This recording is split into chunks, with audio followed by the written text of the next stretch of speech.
ഇന്ന് ഞാനേ പുറത്തേക്കൊന്ന് വന്നിരിക്കാണ് കേട്ടോ. കുറച്ച് ഷോപ്പിംഗ് ഉണ്ട്.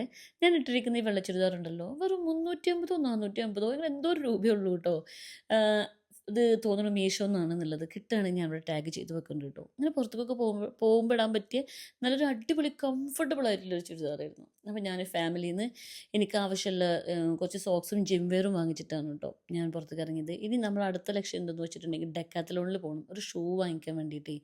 പക്ഷെ പെരിന്തൽമണ്ണത്തെ ഒരു തിരക്കുണ്ടല്ലോ, നമ്മൾ മുഷിഞ്ഞു പോകും ഇങ്ങനെ ഈ ആ ബ്ലോക്കിലിരുന്ന് ഇരുന്ന് കഴിഞ്ഞിട്ടുണ്ടെന്നുണ്ടെങ്കിൽ. അപ്പം ഞാനങ്ങനെ ഡെക്കാത്തലോണിലെത്തി.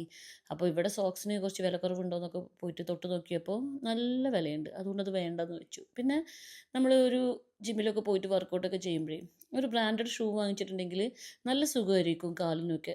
നമ്മൾ കുറേ നേരം ഇട്ട് നിൽക്കേണ്ടതല്ലേ. അപ്പോൾ ഒരു ഈ ഞാനിപ്പോൾ ഇട്ടിരിക്കുന്ന ഈ ഓറഞ്ച് കളർ ഷൂവിന് 3000 സംതിങ് രൂപ ഉണ്ട്. അപ്പോൾ അതൊന്നും വാങ്ങിച്ചില്ല ഞാൻ. വാങ്ങിക്കാൻ ആഗ്രഹമില്ലാഞ്ഞിട്ടല്ല കേട്ടോ, കയ്യിൽ അത്രയും കാശുണ്ടായിരുന്നില്ല. പക്ഷെ എൻ്റെ ജിമ്മിത്തെ ട്രെയിനർ പറയും, നമ്മൾ ആരോഗ്യം ഉണ്ടായാലേ നമുക്ക് അധ്വാനിക്കാനുള്ള ഈ ശരീരം ഉണ്ടാവുള്ളൂ. അതുകൊണ്ട് ആരോഗ്യത്തിന് വേണ്ടിയിട്ട് ഇച്ചിരി പൈസ ഒക്കെ ചിലവാക്കുക എന്നുള്ളത്. പിന്നെ അടുത്തത് നമ്മൾ പർപ്പിൾ ഷോപ്പിലേക്ക് പോയിട്ട് എനിക്ക് കുറച്ച് ലിപ്സ്റ്റിക്ക് വാങ്ങിക്കാനുണ്ടായിരുന്നു. ഞാൻ ഈ കാണിച്ച 2 ഷെയ്ഡും എനിക്ക് ഭയങ്കര ഇഷ്ടമുള്ളൊരു ലിപ്സ്റ്റിക്കിൻ്റെ ഷെയ്ഡാണ് കേട്ടോ. കിട്ടുകയാണെന്നുണ്ടെങ്കിൽ ഞാനിവിടെ ടാഗ് ചെയ്ത് വെക്കുന്നുണ്ട്. ഞാനൊരു ഇരുനിറമുള്ള ആളല്ല, അപ്പോൾ എനിക്ക് പറ്റിയ ഷെയ്ഡാണ് കേട്ടോ ഞാനിവിടെ ടാഗ് ചെയ്ത് വെക്കുന്നത്. പക്ഷേ എന്തെന്ന് വെച്ചിട്ടുണ്ടെങ്കിൽ അവർ എത്ര തിരഞ്ഞിട്ടും ഞാൻ ചോദിച്ച ഷെയ്ഡ് അവർക്ക് കിട്ടിയില്ല. അപ്പോൾ എനിക്ക് ലിപ്സ്റ്റിക്ക് അവിടെ കറക്റ്റായിട്ട് കിട്ടിയില്ല കേട്ടോ. പിന്നെ ഞാനൊരു മോയ്സ്ചറൈസറും സൺസ്ക്രീനൊക്കെ വാങ്ങിച്ച് നേരെ വീട്ടിലേക്ക് പോയി.